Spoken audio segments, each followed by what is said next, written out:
Kansas having half the... State Representative Sean Rhodes says Missouri's drug task forces have a serious funding problem. Funding for the drug task forces is typically quite a bit federal funding, Byrne grant and JAG grant. We're seeing that those two grants are going away. Rhodes thinks the answer is to tax illegal drugs. He recently filed legislation that would require a tax stamp for drug packets large enough to supply more than one user.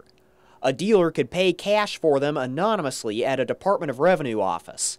Anyone caught with unstamped drugs would owe delinquent taxes on top of their criminal charges.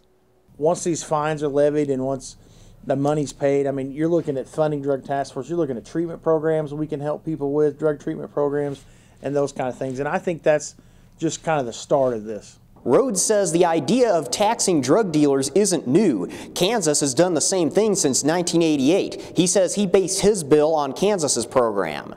Kansas Department of Revenue data show the stamps themselves only generate a few $100s a year.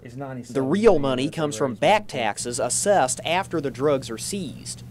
They generate about 1.6, 1.7 million every year with half the population of Missouri. So I think we can easily double that number, which would 100% fund the drug task forces in the state of Missouri. Rhodes's bill does not make possessing untaxed drugs a crime.